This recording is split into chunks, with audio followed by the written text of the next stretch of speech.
Hi, I'm Dan Casey, Corporate Quality Manager at Lar-Mex, and you're listening to the Tools of the Trade Monthly Toolbox Talk. Welcome, please welcome to another episode of the Tools of the Trade podcast, your number one construction industry resource. Hear conversations with industry professionals to get the tools, stories, and advice that you need to set your career on fire. You're now streaming the Tools of the Trade podcast.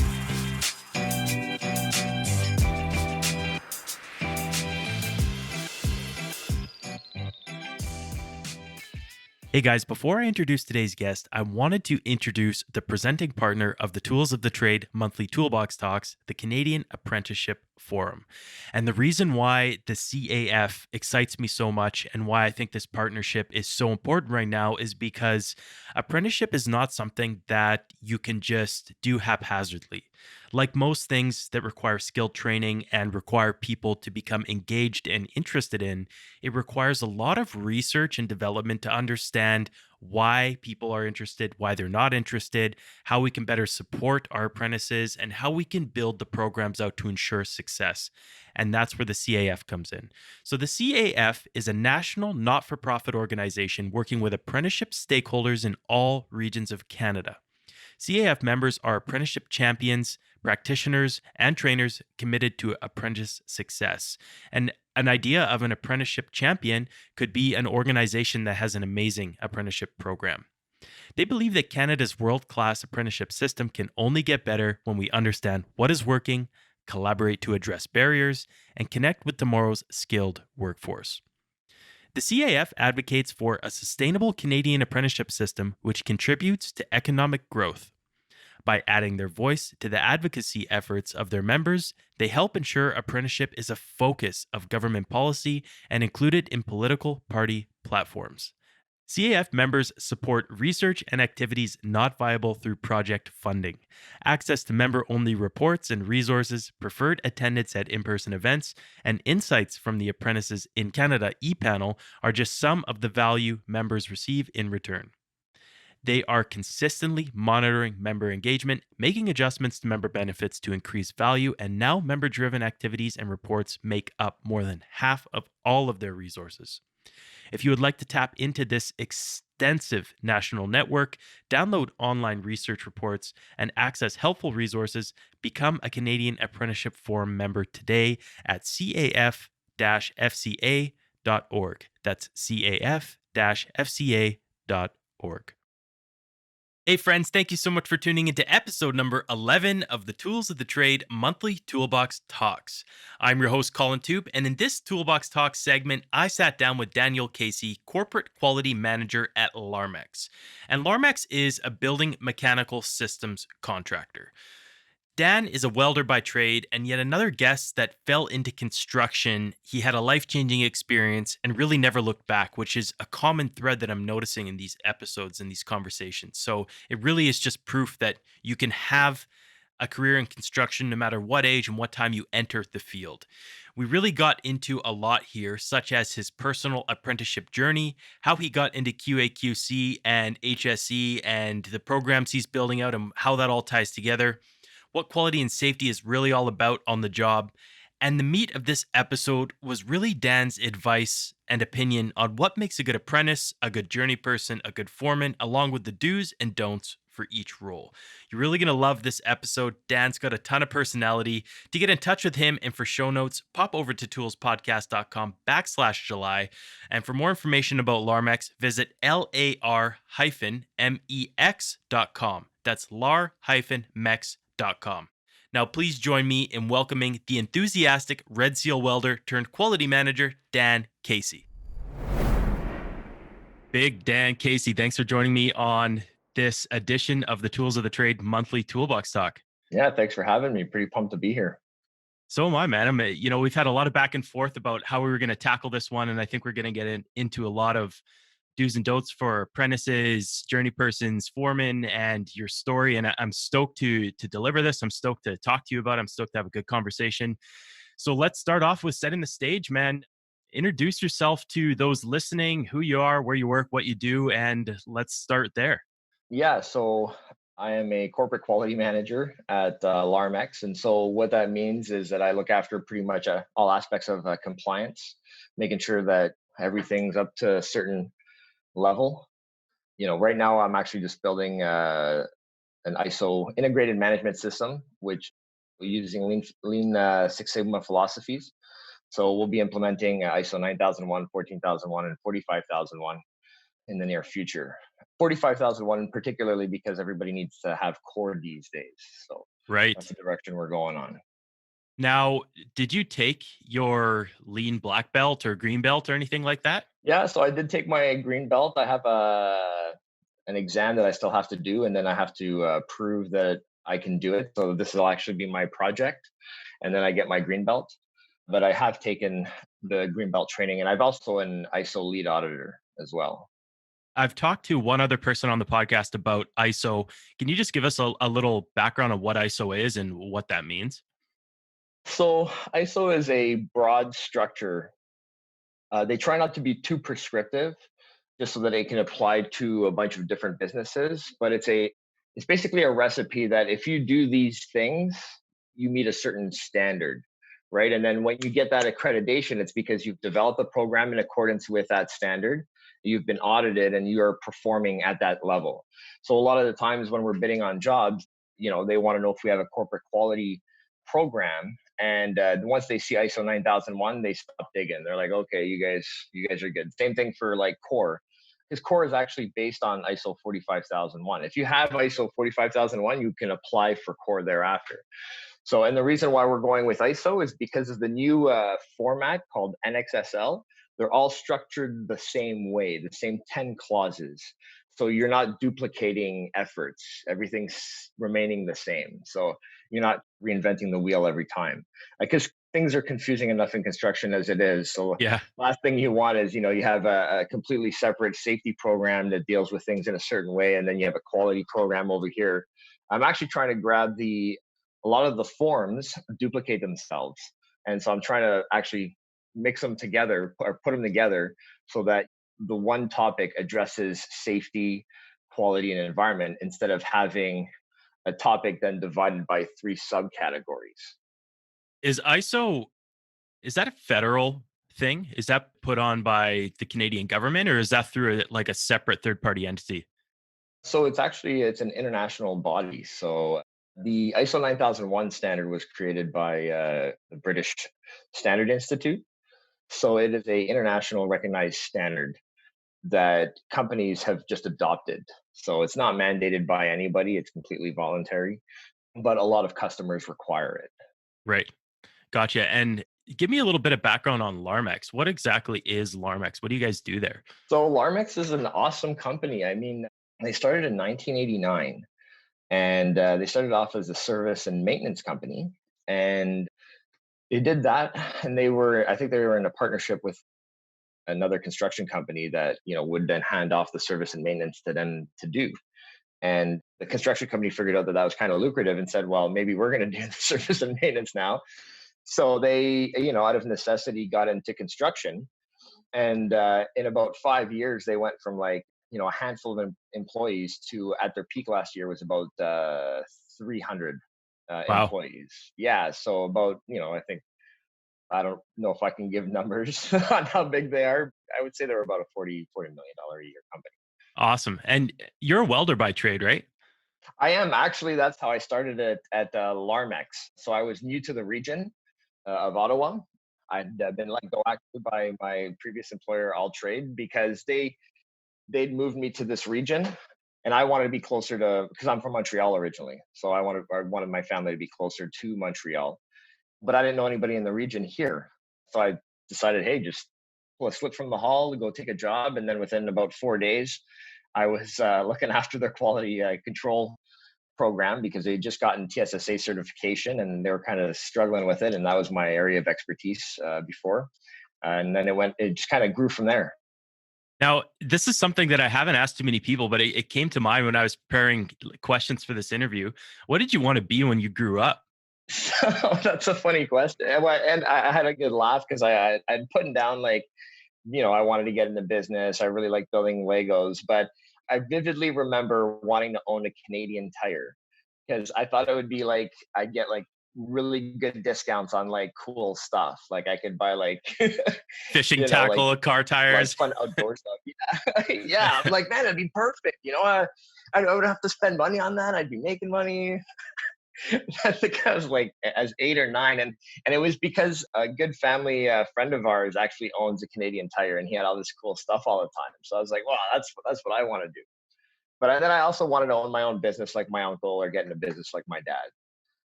So that's what you have in the back of your mind as a kid. And obviously things change as you get older and you realize what's possible and what you're really passionate about. How did that segue into you going for apprenticeship? Actually, it started with me dropping out of college. So I was in commerce, wanting to move on to like John Molson School of Business, but it was just too much for me. The schooling system, like I mean, you had to take so many classes not related to business. So at the time that I was going to, I was going to CEGEP at John Abbott, and I was working part time at Toyota dealership as a car jockey. So actually, in the morning, I'd be there for about 3 hours, then go to school, then come back for the last 3 hours, and I'd car jockey things around, give people limo like lifts and stuff like that.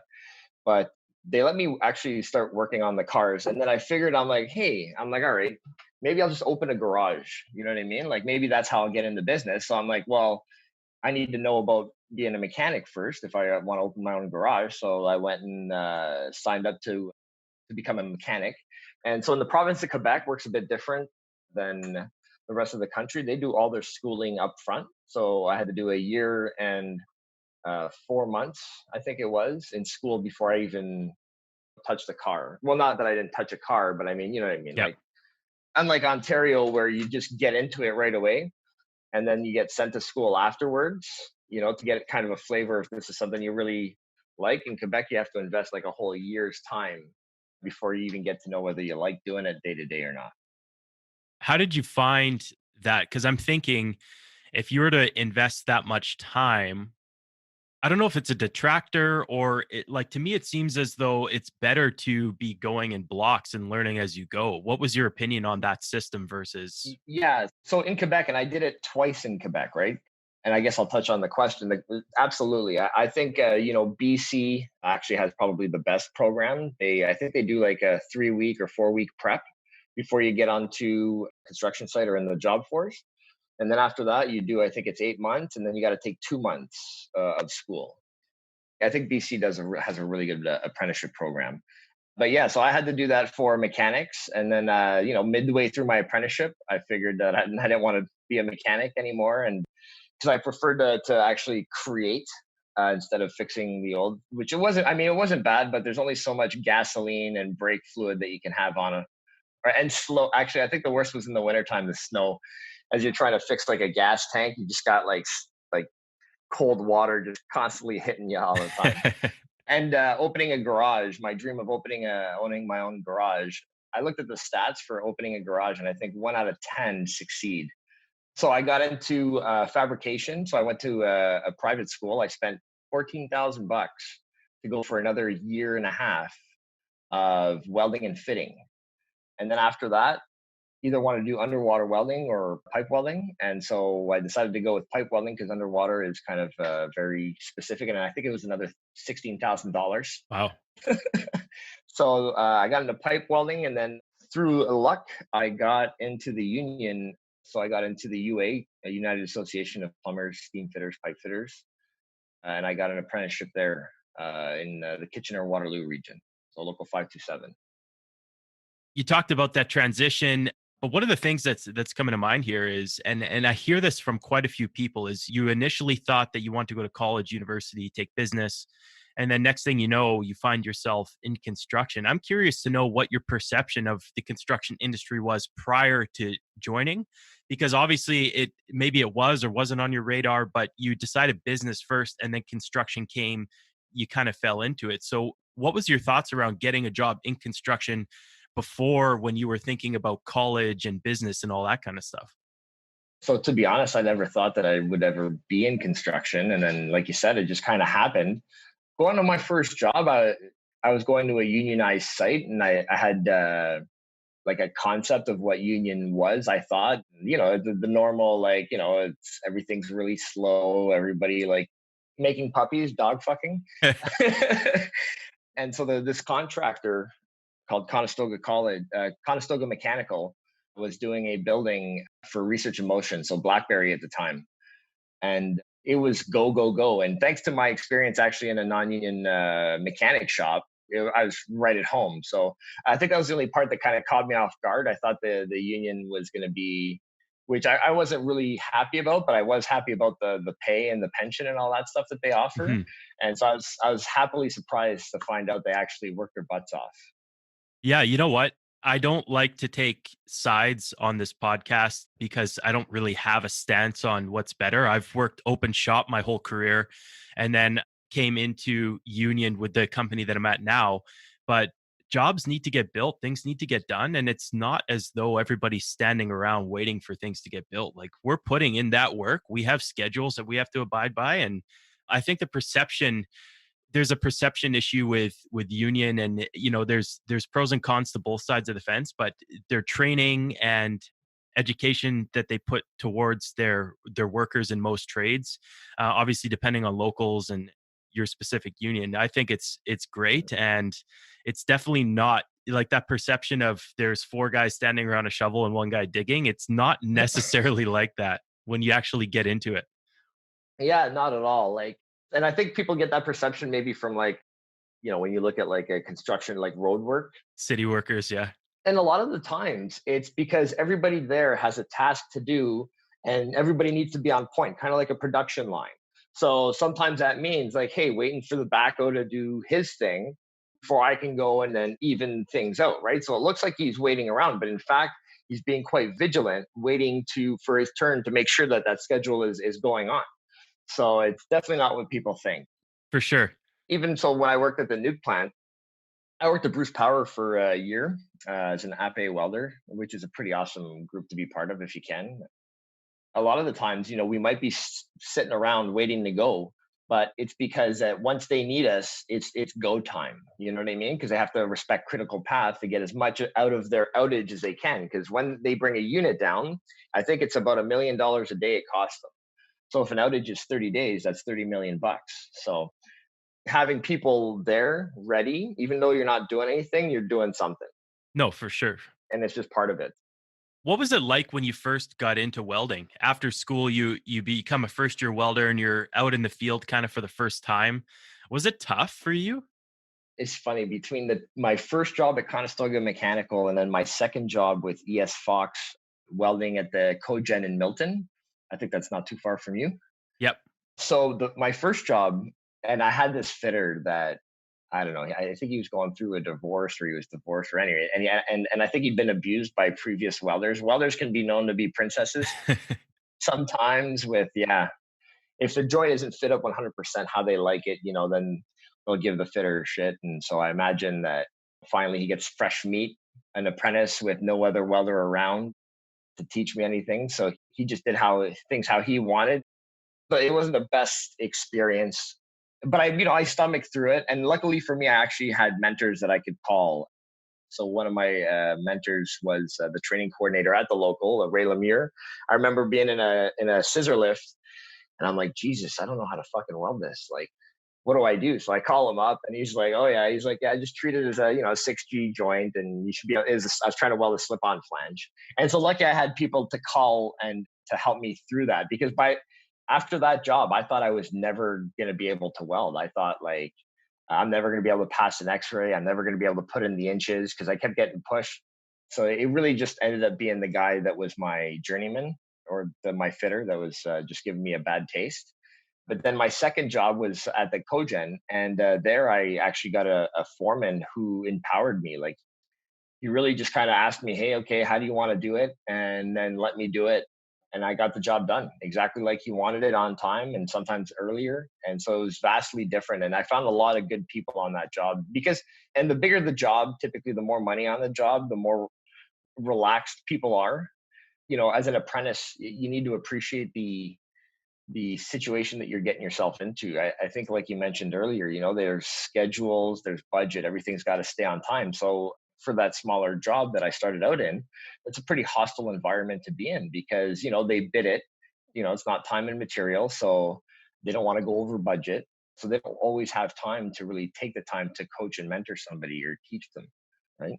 Yeah, I think that's a huge part of construction and why it can leave a bad taste in people's mouths is just that compressed schedule. And I think that's also probably one of the reasons there's a barrier to entry to apprenticeship is a lot of organizations think if I bring on a first year that doesn't really understand what it's like to be on a job site, let alone how to do their job like a journey person would, I'm going to have to invest a lot of time and money into that person, meaning I may have to have extra supervision and extra manpower. And that means that, your blended rate is obviously going to be lower with apprentices on the job. So you can afford to have them there. But it's one of those things where people, they get scared. Well, why would I bring apprentices on if I've got an all-star team of journey people on board that can get it done fast? And then they just forego rolling out the apprenticeship. And then next thing you know, there's nobody left that's learned the system of that organization from a young age that's able to pick it up and run with it as the next leader in that organization. I think that's one of the detriments to bid spec jobs or the people that are buying jobs looking for more work. It can be tough. Yeah, that's a lot of information that doesn't get disseminated out onto the job site. A lot of the times, and for an apprentice, I mean, you walk in there, you don't really understand what's going on, and you really need to know that everybody there's probably stressed out. Like on a good day when everything's going good, they might have a couple minutes to help talk to you and coach you through, but for the most part, everybody's already probably really wound tight and snappy. And if as an apprentice, if you come with an ego, even, and I think that's the other deterrent is that companies they might have an apprentice that didn't really understand that, and it's not his fault that he failed, but it gives them a bad taste. Like, oh, apprentices are, they're too much effort. They're too much of a safety risk. So yeah, a lot of like you said, a lot of companies just going with their rock stars, people that have been tried and tested, instead of taking a chance on apprentices. Now, luckily, I know on the union side of things, the unions really try to push the apprentices out into the field. Even when it's slow, they'll always try to push the apprentices out the door so they can get their hours in, at least to get to the journey. Well, for the red seal. Does the welders union have minimum ratios? I know for electrical, I believe we have a 4-to-1. So for every 4 apprentices on site, you have to have 1 supervisor, 1 journey person. Yeah, I thought they changed that. Actually, I thought Doug Ford wanted to make it 1-to-1. Now, I may be speaking out of turn here. It could be 1-to-1 now. I know it used to be 4-to-1, but I think Yeah. it is being pushed in the direction of 1-to-1 if it's not there already. And I should know that. But, I think that that's an important aspect. And obviously, if they level the playing field that way and you're going union versus union when you're bidding, then it shouldn't be an issue. And I don't think that should be that anybody should contest that, because I think that all of your learning takes place in the field and you need that supervision to be doing it correctly, and it's going to make that person better faster because they're making less mistakes and then having to fix things. They're able to have that oversight a little bit more. Well, I think the reason why the ratio was 4-to-1 originally is because it would be less likely for a journeyman to find himself working alone or not under the supervision of somebody competent. Whereas the less amount of journeymen you have on site, the less eyes you have looking out for the apprentices. Mm-hmm. So when it was 4-to-1, you had 8 eyes on 1 apprentice, whereas now you only have 2 eyes on 1 apprentice, and the availability too for that person. So I know the unions don't like the 1-to-1 just because I don't think it can lend itself. And we're going to see. It's going to be put into practice, and we'll see. I want to see how it plays out. If it does work out 1-to-1, then that's great, because I know that's one of the biggest problems with trying to get electricians through the trade is that there wasn't enough journey people out there to take on the amount of apprentices we need to take in. And so, like when I worked at All Trade, that's mainly an electrical company, and on a 4-to-1 ratio, if you have 40 journeymen, you can only have 10 apprentices. So that's really limiting on how many opportunities you can give people to get into the trade. Yeah, absolutely. So I do think that opening up, especially with the Build Force came out with stats saying that in the next 10 years, we're going to lose 258,000 workers to retirement. And I mean, yeah, we need to replace those.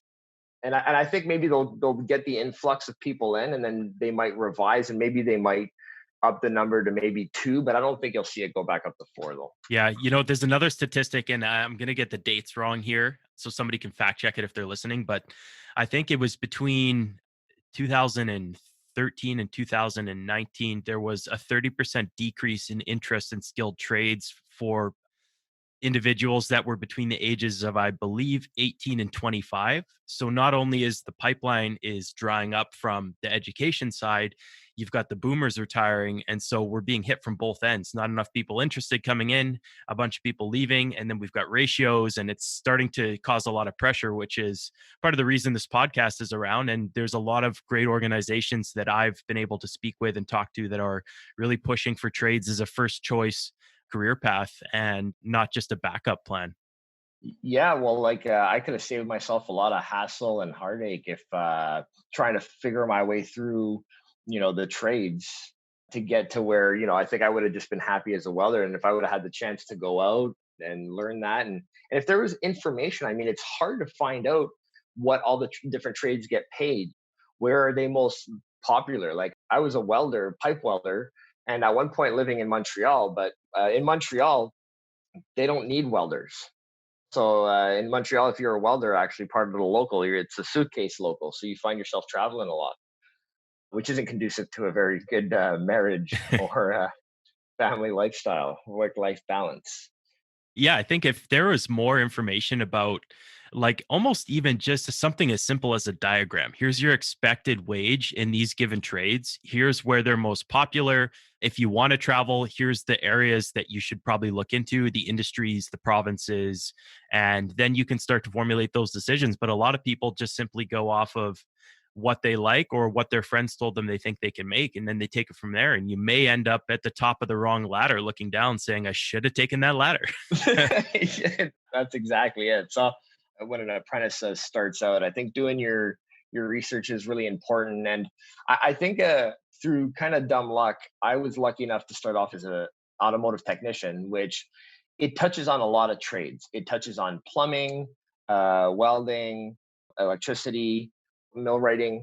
You're doing a lot of different trades. So I, in construction, could kind of, even as an apprentice welder, I could actually do a lot of fitting because of my experience as a mechanic, because I could see things kind of working together. So my second trade, I knew that's the direction I wanted to go into. But if somebody is curious about the trades, I think if you even just started off as a laborer, just get on the construction site, see what it's like, get a little experience too. Companies like seeing an apprentice with some sort of field experience.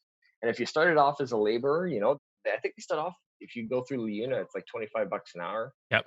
And for a kid out of high school, $25 an hour, geez, that's great. That's a good point. I'm constantly telling people as apprentices that the opportunity is not just going to fall in your lap.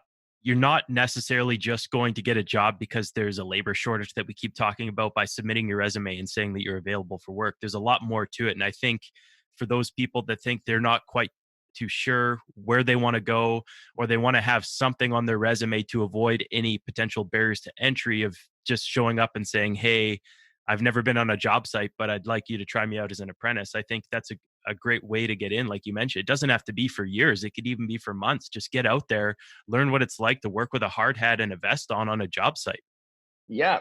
And look around at the other trades that are doing, like it's funny because I know I almost wanted to be an electrician. So moving out of mechanics, I actually applied at GM plant in Oshawa. They were offering an electrical apprenticeship. And then I ended up not getting that job, and then decided to go into welding. But then when I got on a construction site, and as a welder, the one thing I hate doing, but that I do, is I pull my cables, right, wherever I have to go. And then sure enough, an electrician's job is to pull cables, and I despise doing it. So I'm kind of happy I didn't go become an electrician. Now it's more, electricians obviously more than that, but yeah. I have some fond memories of my apprenticeship. It was on a waste or clean water filtration plant in Vancouver, massive facility, and we were pulling in kilometers of cable at a time. And I remember this one pull in particular, we had pull boxes set up I think it was a 6K run.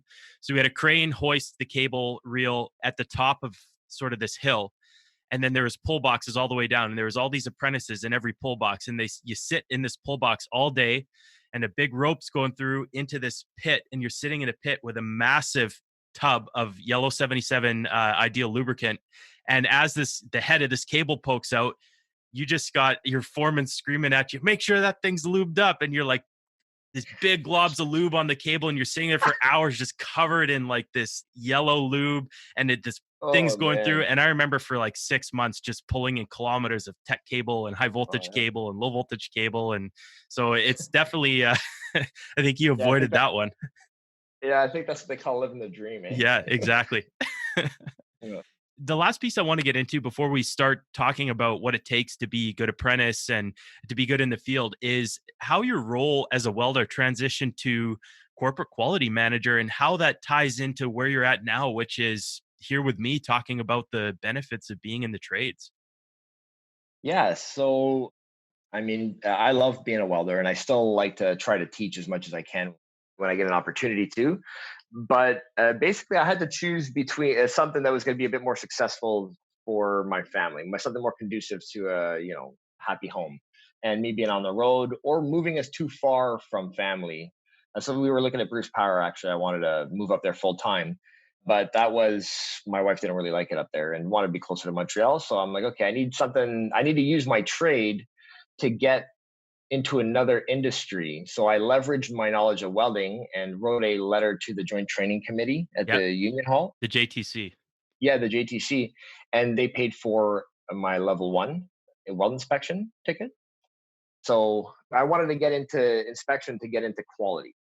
And because then I know quality at that point, then, once you become part of, you're not project based and you're corporate based, then you can plan your life. My biggest problem in construction is that, if the company has more work, typically they'll throw me somewhere else. But if they don't, then they don't, and they lay me off.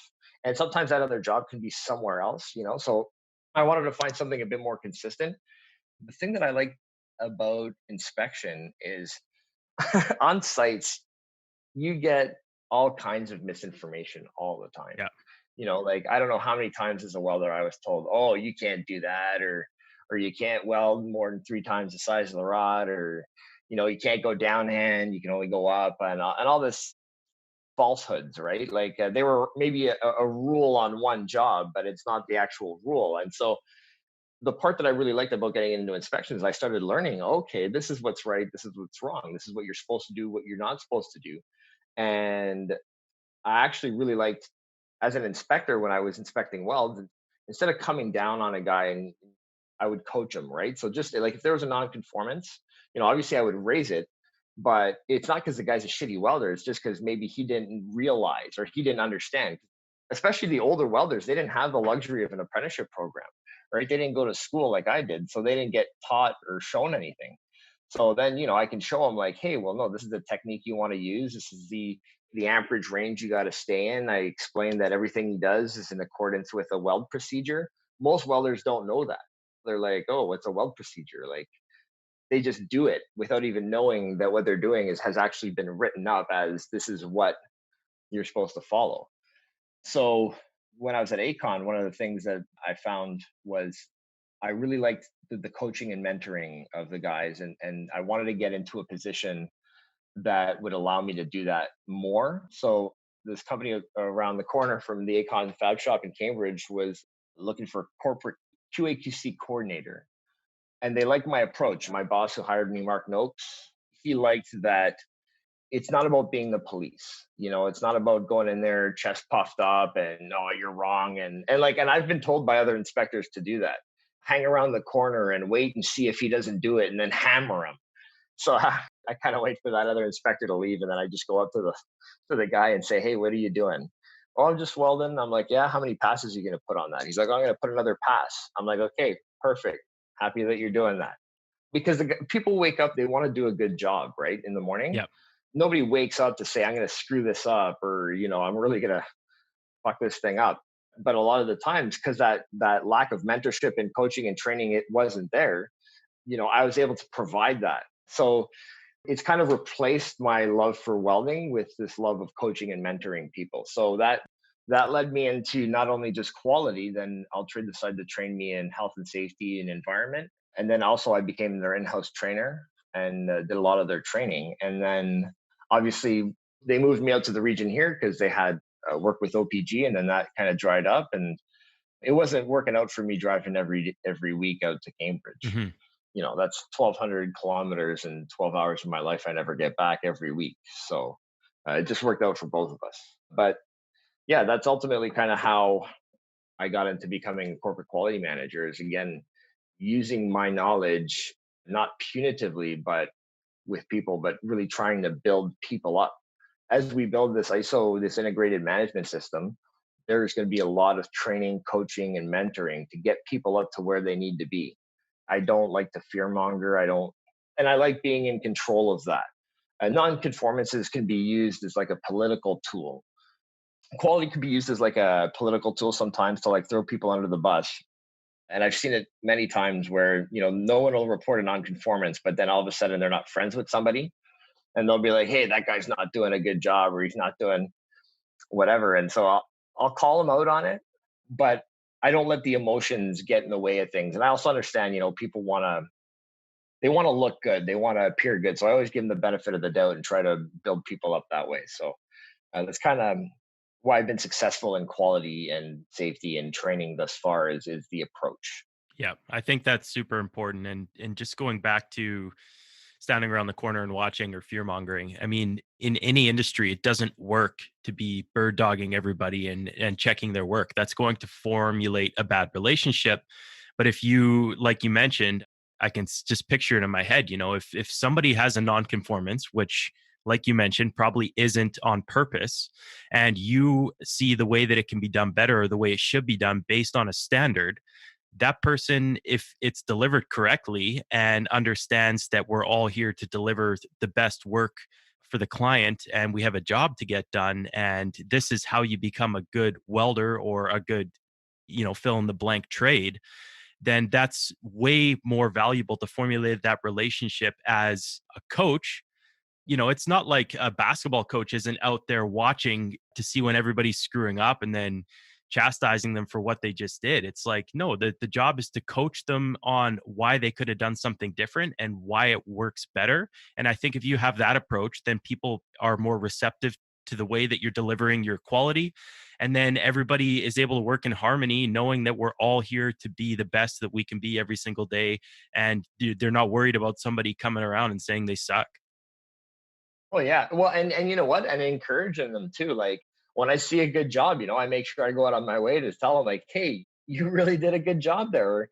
Or if they ask me a question, I'm super happy when they ask me questions. Like I get really excited because I want that kind of culture. I want them not to be afraid to come up to me and say, hey, listen, I might have done this. What do you think? I'm here to help you get through it. Like we're in this boat anyways. It's not no use crying over spilled milk. And it's only going to make things worse if I would get pissed off or chastise them, like you said, for doing that. Because the quicker that relationship happens, the quicker the quality will improve, because now they're my eyes and ears out there. If you arm them with the tools and knowledge, that guy is going to do the best that he possibly can. And a lot of contractors kind of miss the boat on that one, is that if they train their people properly and build them up properly, you'll never have any problems. But a lot of companies that are always like, oh, these workers are never good, or they're never, that have that mentality. It's not the workers that are the problem. Yeah. It's their attitude. It's the culture that they've built. 100%. But egos get in the way, and then, yeah. Yeah. More of Tools of the Trade in just a minute, but before we get back to the episode, I want to talk to you about our sponsor, Company Cam. Company Cam is your project photo organization solution, bar none, hands down, 100%. Every photo and video that your crews take at a job is now automatically organized by location and instantly synced from the field to wherever you are. Now you'll know exactly what's happening across your company, be able to communicate more effectively, and cover your butt from future claims. You can document your jobs, communicate with your crews, and protect your company all with Company Cam, the only app that every contractor needs. This app has been battle tested by me. I use it on my jobs as a project manager. Many guests on this podcast have also used Company Cam to organize their project photos, and it truly is your one-stop shop solution for organizing your company and your company photos. Company Cam is also now totally free. Believe it or not, if you want to take advantage of their free account, which is 3 users and up to 50 projects, you can head over to companycam.com/tools. You can upgrade at any time. Sign up is quick, it's easy, and no credit card is required. So you can start right now. To discover which plan fits your needs and to get your company started, head over again to companycam.com/tools to get your photos organized and take back control of your project photo organization. So we talked a little bit offline about providing a bit of information for various roles in the field and how to be good at those specific roles. And I can hear the leadership in your voice and the coaching and mentoring side coming out. And we've already talked about education a little bit and potentially trying a few things out before you commit to anything. I just want to throw one anecdote in there. At BCIT, I went through a program called Trades Discovery, which was fantastic. It took us through about 12 different trades over 12 weeks. In each trade, you get to build something and learn something. I did motorcycle mechanics. I did car mechanics. That's amazing. I did joinery and cabinetry. I did carpentry. I did electrical. I did mechanical, and a few other things. And then from there, it really inspired me to become an electrician. And then after I became an electrician, it was tough to get in at that point in time because the classes were full and they had incentives for getting good grades. So I think that that's a good program. But I wanted to hear from your perspective, what do you think an apprentice can do to get the most out of the education when they're in the classroom? Because it's typically quite short. Oh, so take advantage of every opportunity. Like when I went to trade school, and yet again for welding, because I did it for a year and a half at Aviron Technical Institute just for welding fitting. And then when I got into the apprenticeship program, then they sent us back to trade school when I already kind of knew that information. So I could have just kind of sat back and said, fuck it. I know all this stuff. Look at me, I'm too cool for school. But really, it was another opportunity to understand that material even better. And in fact, I had to do it again when I got trained as an inspector. And every time I went through the information, I just ended up learning more and more. So anytime you get an opportunity to learn, take every single advantage. If you get a hold of somebody that's willing to teach you stuff, listen to everything that they have to say and practice. Like in trade school, if you get a chance to weld, don't just do the regular stuff. Give yourself a challenge. Put yourself in a tight spot. Try to whip out a mirror. Try to weld with a mirror. There's so much out there. When you're an apprentice, you're typically not as mature, right? And when I did my apprenticeship, I was a bit older. I started at 25, so I was a bit more mature. So somebody coming straight out of high school, you want to party, you want to, you don't really want to be in class. You just did, I don't know how many years of being in class, but if you can try to remember that this is what's going to set you up for success for the rest of your life. And the better base that you build yourself, the better you're going to be moving forward. So the one thing to do to get the most out of their education is just take advantage of when you get a chance to learn and soak up all of it. Yeah, you know what this comes to mind is just a quick interjection of a story here. When I was a first year apprentice, I started to realize that most of my teachers were doing side jobs and were still licensed electricians. And one of my teachers actually came to me. I guess shamelessly, I'll admit that I studied really hard and I really put myself into the program and I really enjoyed it. And he came up to me after school one day and he said, I do a bunch of side work. Would you like to come and work with me after school? And he actually took me out of everybody in class and we went and we did a ton of work together on weekends and evenings. And he taught me everything that he knew. And not only was he a Red Seal electrician, he was an educator. So he was able to give me the inside scoop on exams. He was able to help me through some of the tough stuff. And I had this guy's phone number in my back pocket whenever I got in a tight spot. So if you put yourself out there and your teachers, most of the teachers are from the industry, I think that it goes a long way when you show the aptitude and you show that you're engaged, and you never know what could happen in school. And a lot of employers approach different schools and say, I'm either looking to scoop up your entire first year class, or I want to know who your top 5 heavy hitters are that are really crushing it in school. I'd like to add more apprentices to my roster. Please let me know who their names are, and we'll think about potentially bringing them out. So if you put yourself out there, those opportunities, you may not see them in front of you because your nose is in the books, but people are watching, and a lot can come out of school for sure. That's the one thing that they have to appreciate, is that they're constantly being watched, whether they know it or not. People are constantly evaluating what they're like on a job. How are they doing, even outside of school?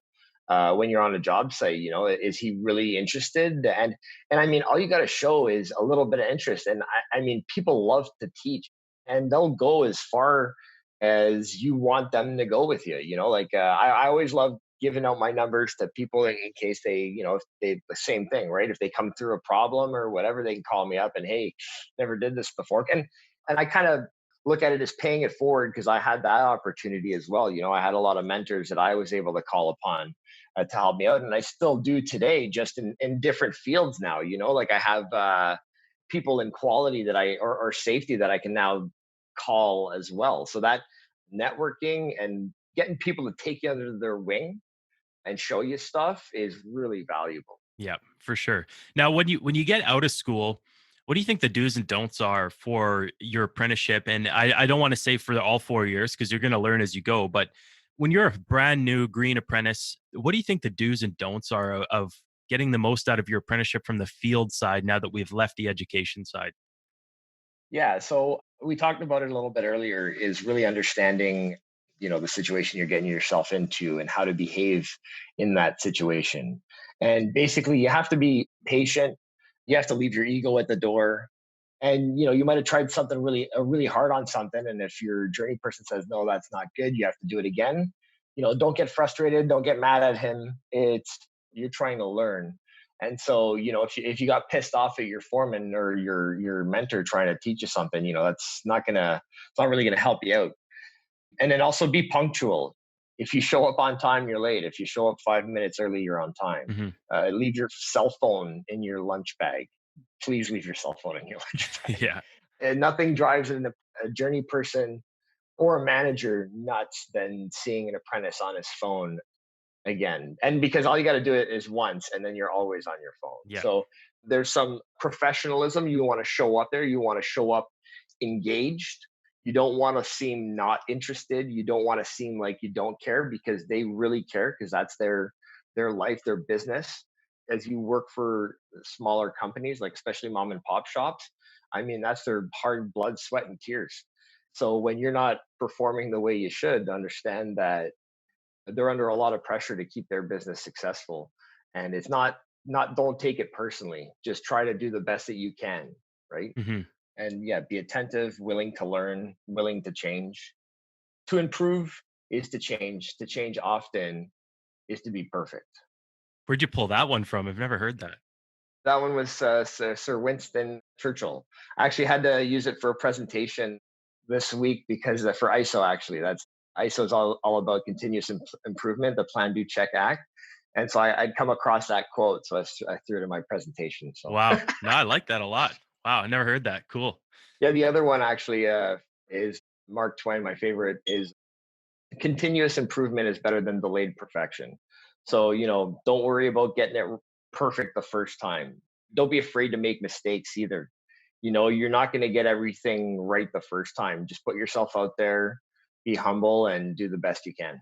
Yeah, that's good advice. And I think a lot of us put too much pressure on ourselves because social media has shown us the best of everything, the best relationships, the best food, the best welds, the best builds. It doesn't showcase the mistakes too often. And I think we put a lot of undue and unnecessary pressure on ourselves to be good, but the process and the journey is what makes it fun. And the continuous learning and involvement is part of it. And nobody just shows up and knows how to do everything. It takes time. And that's why it's an apprenticeship. And a journey person is, you've made the journey to learn all these things, and it's a lifelong journey. And that brings me into what you think the responsibility and what makes a good journey person is, if you have any advice.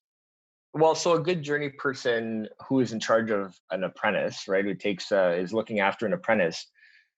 I think the most important, or what makes a good one, is that they can remember what it was like when they started. They can empathize with, geez, maybe this kid doesn't really get it. Maybe he doesn't understand that there's a schedule here, that there's a budget, that, we can't just be diddle daddling. Give him the benefit of the doubt that he doesn't know, and then coach and mentor him into where he needs to be, instead of either not caring about him, or just barking at him all day. To try to understand that he is in a hostile environment, and that he needs somebody there for him. Give him a hard time when it's time to give him a hard time. Like, you have to be firm but fair, but that you're not going to get anywhere by just pointing your finger, and give them the freedom to make mistakes. Don't necessarily tell them exactly how to do it. You let them kind of figure it out. And then if he's having issues, then you kind of step in, and then you just kind of show them afterwards. You know what I mean? Or kind of, this is kind of how I would do it. But the fun thing about the trades is that there's a million ways of putting in, like, conduit, right? Everybody's got their own way of doing it.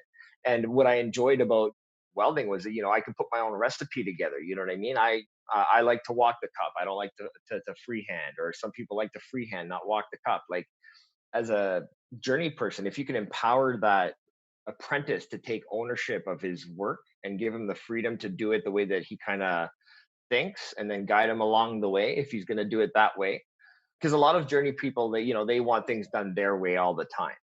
Sometimes kids have to learn that in order to get there.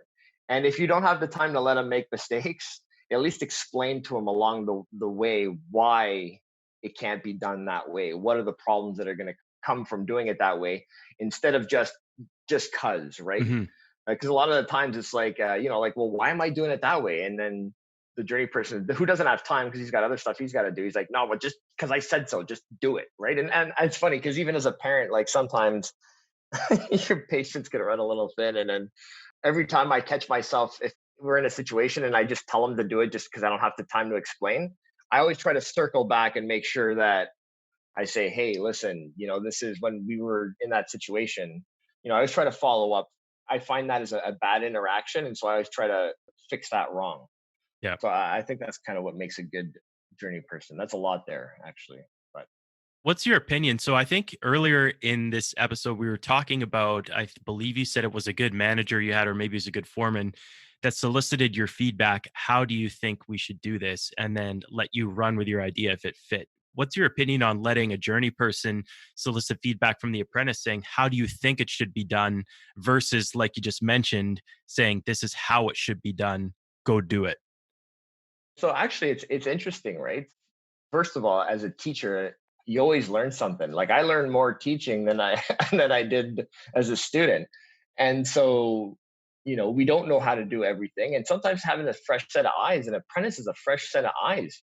And he might look at it and be like, well, why would you do it that way? I just do it this way.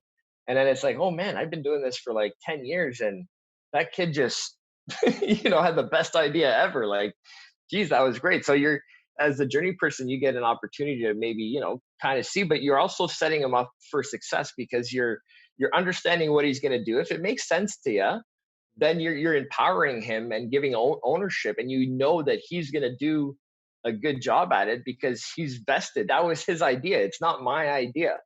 As a journey person, if I tell somebody what to do and how to do it, if I tell them the how, well, if it doesn't work out, then it was really my fault, right? Whereas when I just tell them the requirement, then ask them how they're going to do it, then it was their idea on how they were going to do it. I just told them that he had to do it. Yeah.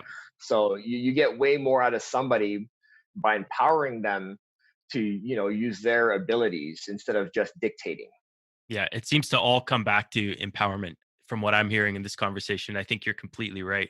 Now let's tie this all together with being a foreman. So for those people that may not understand the role, it was something that was a little vague in my mind, even though I've been a foreman before. You have two types, in my opinion. So you have the working foreman and you have the non-working foreman. One that is more they set the crew up, they may maybe do a bit of paperwork, and then probably, let's say, half their days allocated to actually producing.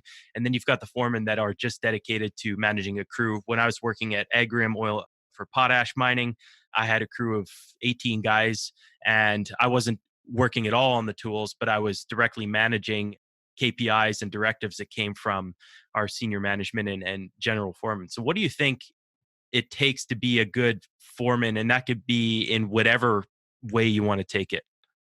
So being a good foreman is, first of all, leading by example. If you're asking somebody to put his safety glasses on, but you don't have your safety glasses on, if you want somebody to be on time and you're never on time, you're not going to really get the respect out of the crew of guys that you're running, right? So you really want to be a leader and lead by example. The other thing you want to do is, again, empower your guys, right? So you get your directives from senior management. And so then I kind of like to huddle with my guys, and be like, all right, Dave, you got to put in 1,000 feet here. How are we going to do it? And when do you think you're going to get done? And just let them create the plan and then just hold them to their plan. And really at that point, once that plan is set in motion and they're working, then your job is to block. So any kind of resistance that they're going to get or whatever, you try to make sure that they're not going to get held up by anything, that they're getting all their material, that you're there to support them. Funny enough, everybody always thinks that the workers support the foreman. The foreman is there to support his workers, to look after his people, make sure that they're okay. Sometimes you can tell if a guy's having an off day. Sometimes you got to be a psychologist, you got to spend the time and work something out with them. Yeah, really be a mentor and a coach, but empower by letting them plan and do things. So being a journeyman and a foreman is kind of the same thing, just on a different spectrum, I guess. Yeah, one of the analogies that was put to me by a friend of mine, and it kind of goes hand in hand with being a foreman, is with being a project manager. So some people think that construction is kind of a triangle. You've got your apprentices at the bottom, your journey people above, then you've got your foreman, your general foreman, your super, your PM, and then you've got your office staff.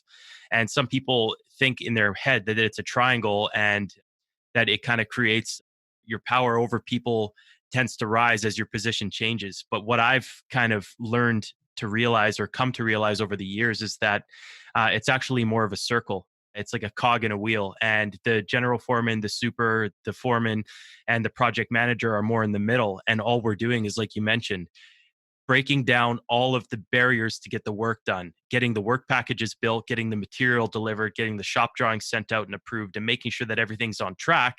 And we're just there as the closest source to the information that everybody else around the circle, the other cogs in the wheel, need to build and produce successfully. And I think that it's important to realize that we're all driving the same vehicle. We're all integral parts to making that thing operate. And it isn't a triangle. It's more of a circle, and everybody's involved in that circle. And the leadership is more in the middle, just removing barriers, having tough conversations, and getting stuff for the people in order to produce. Oh yeah, like on a construction site, actually, a lot of the times it can feel like us and them. Like there's the workers, and then there's everybody else, the management and whatever. And sometimes, we don't feel as respected as perhaps we should be.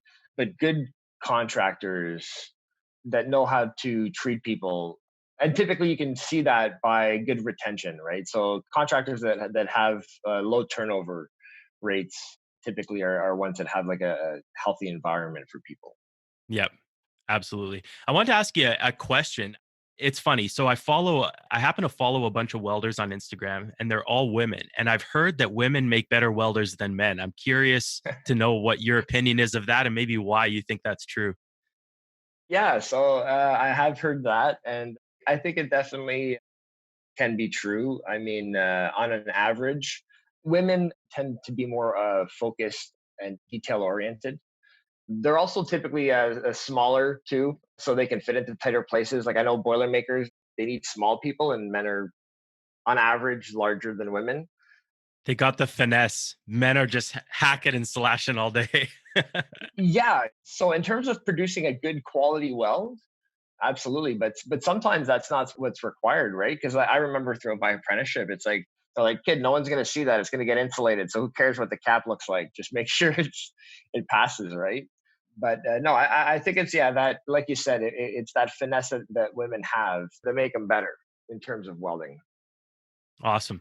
Well, Dan, we're coming up on time here, and I wanted to end it with three questions. I've kind of adopted this from my long form podcast episodes to change it a little bit for what we're talking about in these monthly Toolbox talks. The first question is, what do you think our apprenticeship programs are currently doing really well? I guess it depends on which province Sure. you're talking about.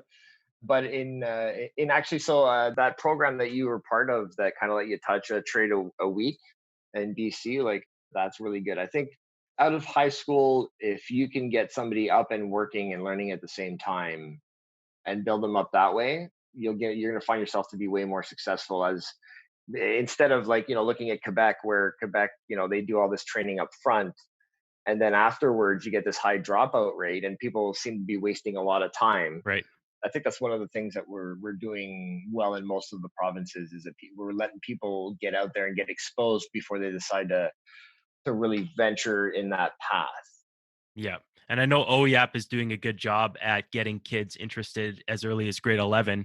I had a conversation with an OEAP coordinator last weekend, and he said that he is seeing apprentices start as early as grade 11 with hours towards their apprenticeship and getting ticketed by 20 years old, which is insane. That's amazing. Do you imagine making that kind of money? At 20? Yeah. I mean, come on. Like you're a journey person at 20. So, and it's funny because people never thought that you could make that good money in the trades. But really you can make anywhere between 80 to 100,000 a year, easy Yep. in the trades. And so to think of a 20-year-old making 80 to 100,000 dollars plus room and board if if you're traveling, like, oh man. Yeah, it's crazy. Now let's flip it on its head. There's a lot of avenues here, and I'm not trying to throw anybody under the bus, but I'm soliciting feedback from individuals to see what you think we can do better or where we need to focus more attention on those programs. And we've kind of touched on it, but maybe you can just provide your feedback there. I think it's the information. I think it kind of ties into what's out there. How do you go about doing it? What does that path look like? If somebody wants to get into the trade, I'll get a buddy of mine will be like, hey, can you tell my son what he needs to do? And it's like, as much as, I'm honored to tell him, why isn't that in the schools? Why aren't they going after and showing them what's out there and where you could go and what a great opportunity it can be? I think a lot can be done at the front end to really help them through what they should go, what they should aspire to be, right? Like, especially with welders, like all the time, I'll get an apprentice that hasn't gotten his red seal yet, wants to go take an inspector's course. And it's like, easy young Padawan, get your red seal first and then get a year or two under your belt welding and then revisit it. Hmm. You know what I mean? Then get into inspection if that's what you truly want to do. And I'll tell you right now, inspection is not what it's cut out to be. Although it looks like a powerful role on the job site, like an upper role, it's typically less paid. And you got to go, look at people's weld instead of having to weld it yourself, that's the fun part. Yep. But yeah, so anyway, so to answer the question, yeah, a lot can be done at the front end to really help with information and forge a path for them and show them the different avenues. Just even as a conversation, there's non-union companies you can go for, there's union companies you can go for, what a job site's about. This is what you're going to get into. If you're curious about a region, a good resource would be, call your local union hall just to get an understanding of the region, then maybe call some small non-union contractors just to see what the information they kind of have. We wonder why there's nobody coming through and there's a scary gap coming, and it's not having a path in front of them, a clear path, or at least a clear understanding of what they need to do is a big hindrance because then they get discouraged. Yeah. I don't know how I did what I did, like I think it was like half of it was dumb luck, but having the wherewithal to take advantage of opportunities Yeah. that came my way. When I was taking my pipe welding course in 2008, it was right when the stock market crashed. And my plan was to go out west and try to apply for something out west because I wanted to make the big money. The teacher there is like, oh, just go to the hall. And I'm like, oh, what's the hall? He's like, oh, the UA, go to the union hall. And sure enough, the big money was right in my backyard. I didn't have to go all the way out west. And I got an apprenticeship there. Yeah, that touches on the rumor mill again. Everybody hears this is the land of golden opportunity, but until you actually know, you don't know what you don't know. You could end up going somewhere that just doesn't fit. Oh, absolutely. So let's end it here with this final question let's end it with three. Do you have any calls to action or anything that you like to ask people to do that are listening? Absolutely. I think the biggest thing is to cut each other some slack, be kind to one another, and realize that everybody wakes up to do a good job in the morning. Nobody wants to be a shitty person or a shitty employee. And so treat everybody that way and try to build them up. Coach and mentor, love and patience. Love it. It's definitely what I recommend. One more time, if you can remember it, can you repeat that Winston Churchill quote for me? So to improve is to change, and to change often is to be perfect. Love it. Dan, where can people get in touch with you if they have any questions, your organization, or just any contact information you want to leave behind? Obviously, for anybody listening, all of this will be available on toolspodcast.com. So you can grab all this information. You don't have to bother writing it down. You can just head over there. But if anybody wants to get in touch with you quickly, where's the best place to do so? Yeah, they can check out my LinkedIn profile. Just Daniel Casey. Search on LinkedIn and in the Ottawa region, probably, or Larmx, and I should pop up. And how do you spell Larmax? Capital LAR-MEX. Awesome. Dan, it's been awesome. We had a few snafus with the audio and the video this morning, but all in all, I had a great time chatting with you, and I look forward to hearing more about what you get up to in the world of construction, and hopefully catching up again in a little while and seeing what new and exciting things you have found yourself in the industry. And thanks again for coming on. Hey, absolutely, man. It's a super honor to be here and being able to share some knowledge with you and your listeners. Absolutely. This is awesome. I love this podcast. Thank you. That's a wrap. That's a wrap, everybody. Thank you for tuning into this episode of the Tools of the Trade podcast. Don't forget to hit that subscribe button and leave us a 5-star review. For show notes, blog posts, resources, and access to our newsletter, check out toolspodcast.com.